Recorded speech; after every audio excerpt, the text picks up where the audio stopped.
Chapter 9. What had he done? As the blood drained from Mike's face, he clutched the edge of the table for support and struggled to keep a large black spot from swallowing him. Wild excuses swirled through his head like leaves in a wind, and he was unable to snatch even one that could be of use. "You heard my question," Mr. Friedrich demanded. "Where did you get those pennies?" Marta stepped forward. "Michael did me a favor. I repaid him," she spoke firmly. But Mike wondered if anyone besides himself could hear the slight tremor in her voice. "And you have coins to spare?" Mr. Friedrich scowled up at her. Marta had regained all of her usual spirit. With such a large house to care for, and no other serving girl to help Mrs. Friedrich and me with our work, there are many times I would gladly part with a cent or two to gain another pair of hands. Michael has outdoor work to do. Marta did give him a chance to continue. And who's to say this work was not out of doors? Why, only this morning Michael was sent to gather a basket of cockleburrs so we could make dye for a new cloth, and even so, that's enough. When you talk incessantly, the food gets cold. Mr. Friedrich finished his job of filling the plate with his hands and studied it and grunted. "Give this to Mrs. Friedrich." "Yes, sir," Marta said. She carefully took the plate to her mistress and then walked briskly to the kitchen door, but before leaving the room she paused and turned to Mike. "If you need more coins to pay for letters to your family, Michael, I'll have them for you. One favor deserves another." "Thank you," Mike mumbled, awed at her bravery in the face of Mr. Friedrich's obvious displeasure. He'd be glad to carry messages from Marta any time, after the way she'd saved him from his own thoughtless mistake. Mike poked at the food on his plate. Mr. Friedrich handed him, unable to choke down more than a few bites. His stomach still churned with fear. It was all he could do to keep his hands from trembling. "Michael, you're not eating. Are you not well?" Mrs. Friedrich said. "My stomach hurts," Mike said truthfully. Mrs. Friedrich reached out to lay a hand on his forehead. "Hans, Michael's skin is cold and damp." Mr. Friedrich stretched his mouth around another huge forkful of food, and then bothered to look up from his plate. Mrs. Friedrich turned to Mike. "Are you having chills?" Mike shivered, but didn't know if it was because of Mrs. Friedrich's suggestion, or the remnants of fear that caused it. "I am cold," he whispered. She pushed back her chair. "Then we'll give you a cup of hot tea with honey and tuck you into bed." And then Mr. Friedrich raised his head and stared at Mike. "Nonsense. The boy needs to get back to work. Outdoor air will do more for him than tea in bed, which is something only a woman would think of." "But Hans," Mrs. Friedrich said, "last summer when you came down with chills and fever, you let me feed you herb tea and put you to bed. You even asked for an extra quilt." Mr. Friedrich leaned toward his wife and glowered. "We're not discussing me. We're discussing a lazy boy." Mrs. Friedrich clutched her hands together as she quietly explained. "The chilblains could go through consumption and Michael could die, and how would we explain that to the committee?" Mike's eyes widened in horror. And he shivered again. For just an instant, Mr. Friedrich hesitated, but he studied Mike carefully and said, "He doesn't look that ill to me." "But Hans!" Mike couldn't let Mrs. Friedrich keep defending him. Mr. Friedrich would only get angry at her, too, so he spoke up quickly. "Thank you, Miss Friedrich, but I think some fresh air might be just what I need." He placed his napkin on the table next to his plate. "May I go outside now, Mr. Friedrich?" Yes, go." Mr. Friedrich's gaze was puzzled. "If Ruben's not finished his meal, you can collect eggs for Marta." Mike hurried to the kitchen where Marta grabbed him around the neck and practically stuffed him into his coat. "Thank you for helping me," Mike mumbled as he struggled to get free. "As I said, one good turn deserves another," she answered, pressing a folded piece of paper into his hand. "Take this to the road. Run. It's my answer to Corey." "But the eggs. I've already gathered them from the coop. Go, hurry." Ruben pushed back his chair and got to his feet. "I don't think this is a wise thing to do," he began. But Marta simply shook her apron at him as she would an arrogant rooster and gave Mike a push. "Run, Mike," she hissed. Mike did. When he arrived at the place, the road where he could be seen from the Blair house, he was so out of breath. He leaned over, arms braced against his thighs, loudly gulping for air. "Hello!" The voice was so close to him that Mike straightened up with a yelp. The boy, who was tanned almost the color of brown hair, grinned at Mike and staggered the last few steps toward him, his hand on his chest as he drew long breaths. "I'm Ezra. Corey sent me," the boy managed to say between gasps. "You're the one who knocked Gunter down at school." Mike grinned back. As the thought struck him, he whirled around to look behind. "School out already?" "Nah," Ezra said. "I'm staying home a couple days to help with the hog butchering."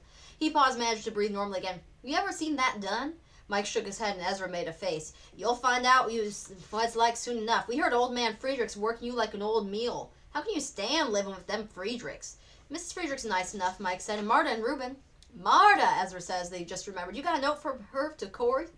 "Right here." Mike handed over a folded paper. "I hope Corey don't get it in his head to marry her," Ezra said. "Except for Ma, we only got men and boys in our family. I'd sure hate to see a girl move in." Mike gave a wry smile. "Mr. Friedrich's doing his best to help you there." Ezra chuckled. "I gotta hurry back, or Corey'll skin my hide along with the hogs. If you ever get away from old man Friedrich and some time of your own, you can come on down by the house." "Thanks," Mike said. He reluctantly watched Ezra run down the hill. He'd like to have Ezra for a friend, but when would he have time to spend with a friend? Mr. Friedrich would never allow it, especially if his friend was a Blair. Mike turned and raced toward the house, hushing Bruna and Wolf, who had run to greet him. He reached the side yard just as Ruben came to the kitchen door. Ruben gave him a quick look and said, "Better splash cold water in your face. Running's made it flushed." Mike had no sooner started toward the bench with his pan of cool water than Mr. Friedrich stepped outside, and Mrs. Friedrich right behind him. Ugh! Will you look at the boy? She cried. So much of your fresh air. See how his face is red and feverish. I'm all right, Mike said, but Mrs. Friedrich scrambled down the steps of the back stoop and wrapped her arms around him. Hans, Michael needs rest. And tea and honey. Mr. Friedrich's voice was sarcastic. But Mrs. Friedrich didn't seem to notice. Of course, tea with honey, she echoed. Mrs. Friedrich, Mike tried to say, but his face was muffled against her apron. Very well, Mr. Friedrich said, but you better be back well by tomorrow morning, because there's a lot of work that needs to be done.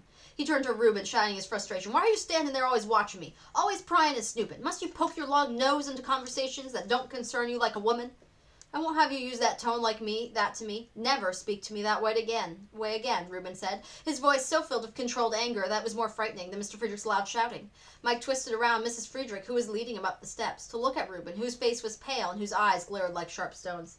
I can talk to you any way I like. You're only a hired hand, or at least that's what we're pretending, isn't it? Isn't it? Mr. Friedrich demanded. The door shut behind them, so Mike couldn't hear Reuben's answer. Although he was glad Reuben had stood up to Mr. Friedrich, he was frightened. Why had Mr. Friedrich accused Reuben of prying? What do you think Reuben was going to find? Up to bed with you, Mrs. Friedrich said. I'll make some tea and bring it to you in a few minutes. No dawdling. She couldn't keep her voice from trembling. Up in his room, Mike quickly pulled off his boots and clothes and put on the nightshirt he'd received the day he and his brothers and sisters had set off for the orphan train. The Children's Aid Society had given them each a few things. He sat on the edge of the bed trying to sort out the mixed-up things that happened to him today. He had every intention of leading a good, honest life, but now he was acting as a secret messenger between Marta and Corey, using every trick he knew to keep Gunter from causing trouble for him, and, through no fault of his own, pretending to be ill. He put his head in his hands and groaned aloud. Ugh, poor Liebchen, Mrs. Friedrich said from the doorway. There was color in her face again, and her hands were steady as she held out a cup and saucer to Mike. Here, drink this tea, Hawes, you can stand it. She waited while Mike sipped the tea. It wasn't half bad. It smelled of peppermint and spicy flowers, and the honey she stirred in was thick on his tongue. In just a few minutes he gulped it down. Mrs. Friedrich, he said, I don't understand some of the things Mr. Friedrich said to Reuben. Why did you tell him that?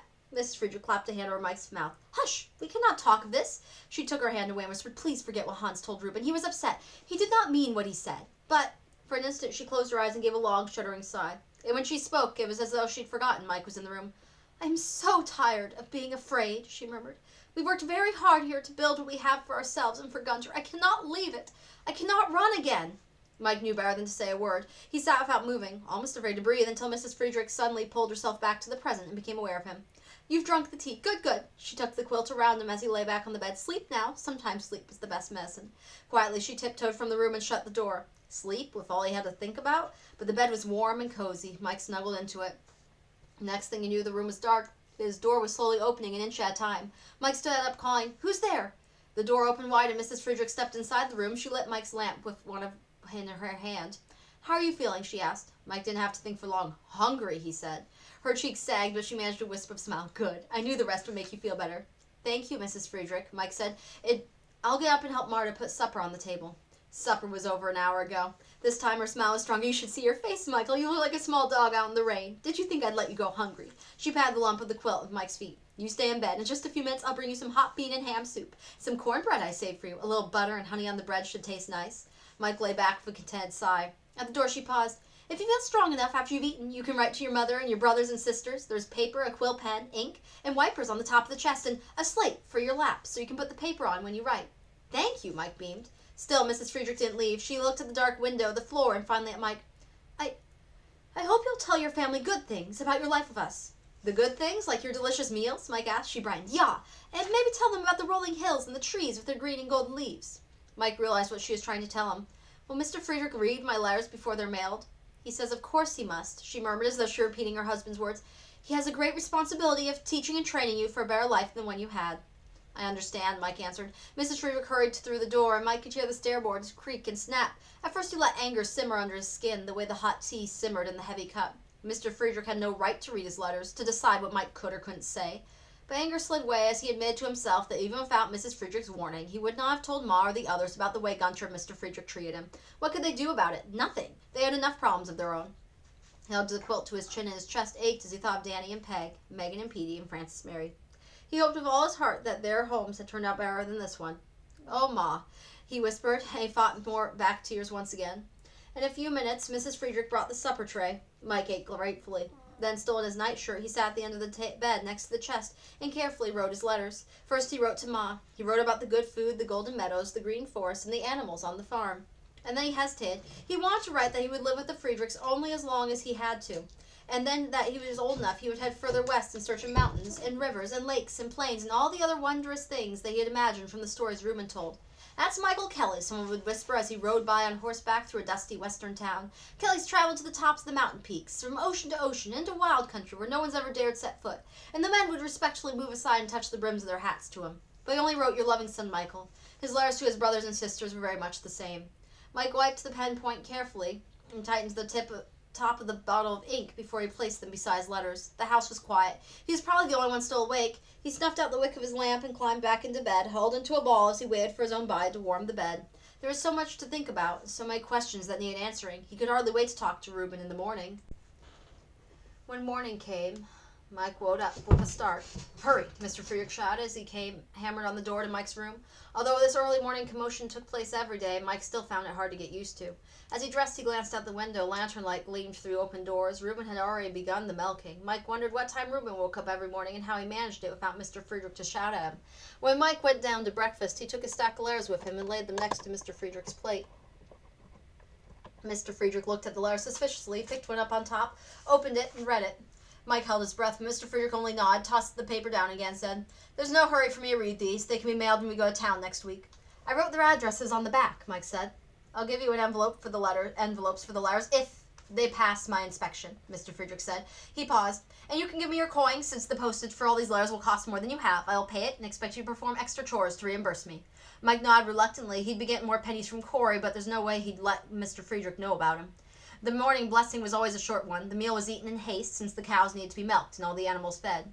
Mike pulled on his coat and hurried outside. It was Saturday, no school, so Gunter would be home all day. Even though Gunter had his own chores to do, Mike was sure he'd find enough time to think up something to get Mike into trouble. He'd have to keep his eyes open and his wits about him. "I see you're feeling better now," Reuben said, as Mike entered the barn. He smiled, and Mike was immediately cheered. He'd worried Reuben would be angry with him for missing Friday afternoon's work. Mike glanced around to make sure Gunter was not nearby and lowered his voice. "I don't understand the things that Mr. Friedrich said about you." "Nor do I," Reuben answered. "Did you ask him what he meant when he said you were pretending to be a hired hand?" "I asked for no explanations," Reuben said. "The man was so angry, he wasn't rational. Mr. Friedrich's afraid of something. Mrs. Friedrich's afraid of something. Something besides her husband," Mike said. "Last night she said she didn't want to run away again." "Mike," Reuben said, "the Friedrichs' problems are their own business, not our concern." "Maybe they do concern you. I've heard them whispering about you." For a moment Reuben frowned, and then he released the nearest cow from her stall and said, "I learned long ago to avoid others' petty quarrels and angers. Let's get these ladies out to pasture. Where are the dogs?" Mike ran ahead, whistling for Bruno and Wolf, who were already running toward the barn. He opened the gate and hung on it as the cows slowly marched through. The early air was fragrant with the sharp scent of meadow grasses. The sky was ribboned with streaks of pink and gold. It was a beautiful day, and for a moment Mike convinced himself that Reuben was right. Worrying about the Friedrichs was a waste of good time. As the last cow walked through, Mike avoided her switching tail and swung the gate shut, checking to make sure it was carefully fastened. He began to run down the hill to the barn, but Gunter called to him, "Marta wants more wood carried to the house." Before Mike could answer, Gunter disappeared around the corner of the barn, so Mike added more wood to the bin by the back stoop, even though there was already plenty on hand. As Mike ran to the barn, Reuben rested his shovel and asked, "What kept you?"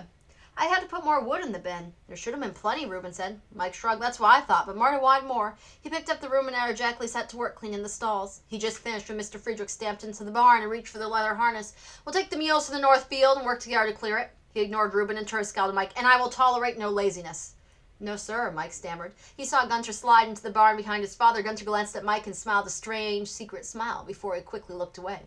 Mike immediately became busy following Mr. Friedrich's orders and put Gunter out of his mind. Soon the mules were in harnesses. To the noisy jangling of the harness and the snorting and blowing of the mules, Mr. Friedrich, Gunter, Reuben, and Mike left the barn and headed up the road toward the north field, the dogs racing ahead. No one spoke until Gunter, who walked next to his father, called to Mike, "What were you doing at the pasture?" "Taking the cows to pasture, way I always do," Mike answered. "I mean later, just before we harnessed the mules." "I wasn't at the pasture then," Mike said. "Yes, you were," Gunter insisted. "I saw you. You were running from the pasture." "I was not. Was too." Mr. Friedrich's hand was rough on Mike's shoulder. "Enough of this," he said, and gave Mike a shake hard enough to make him stumble. "Keep your mind on your work. You'll have no time for foolish arguments." Reuben led the mules into the field, and the others followed. The mules were hitched to a contraption with a row of sharp-toothed metal discs. "What is that?" Mike asked. "It's a harrow. It's used to break up the soil," Reuben said. "Don't waste time with explanations," Mr. Friedrich grumbled and began to snap out directions. "You boys run ahead with the stones. When you see him, carry him back quickly to the side here. The stones can break the discs." The four of them sat to work. It didn't surprise Mike that Gunter let him do most